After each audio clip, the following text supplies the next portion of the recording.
Okay, we're rolling. We're still working on Daughtry, and this is the little chord sequence that goes from E minor 7 to D sus 4 to C add 9 to D sus 4.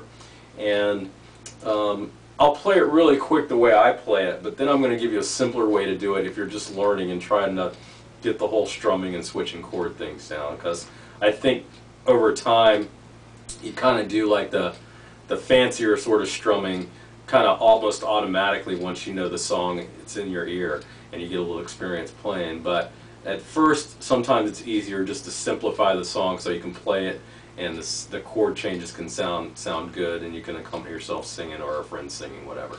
So the first chord is an E minor 7. In this version of the E minor 7 we're going to play what looks like an E minor chord, okay? Alright, and that's actually first finger, 2nd fret, 5th string, 2nd finger, 4th string, 2nd fret. And then we've got this thing where we're putting our 3rd finger on the 3rd fret of the 2nd string and our 4th finger on the 1st string at the 3rd fret. Okay, and we're strumming the whole thing. And this is kind of part of the song where we have, this is kind of a constant. These two fingers right here are kind of a constant. We've got this sort of drone thing going with the chord progression. So that's our E minor 7. There are different ways to play an E minor 7, but for this song, this is the way we play it. And then we go into a D sus 4, and all we do is we take these two fingers, the 1 and 2 finger, and we put the 1st finger on the 3rd string at the 2nd fret, and the 2nd finger at the 1st string at the 2nd fret. And that's the 2nd chord. And then we have the C add 9. Okay, the C add 9, we put our 2nd finger on the 5th string at the 3rd fret and the 1st finger at the 4th string, 2nd fret. And that's all we strum. We strum from there because that's our root note C. And then we go back to the D sus 4. Okay, so the way I'm going to show you that I actually do is more like this.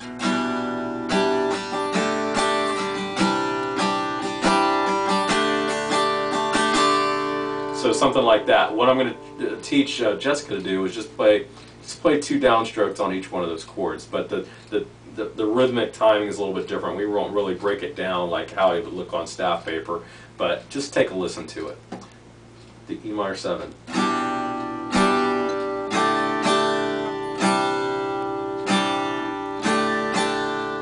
Okay, those are the main hit points of what I'm doing, and if you just do that over and over.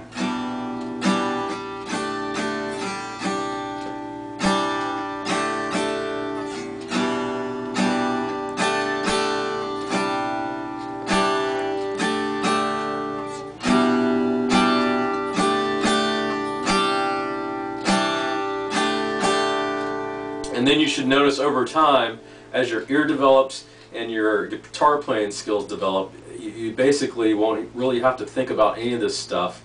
You won't have to really think about changing the chords because the song will be in your ear, and after you've had enough repetition with it, your hands will kind of learn what to do automatically. It's called muscle memory. You know, happens in sports, happens in how we play music. We learn how to feel our instruments and to hear our instruments, and all this stuff sort of comes together. But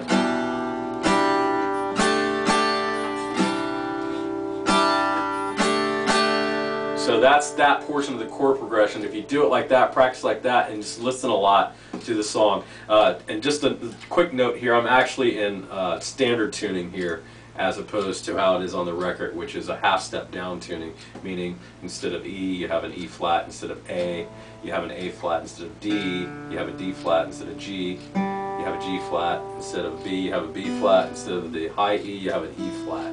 So I actually, for this lesson, we're in standard tuning. So keep that in mind.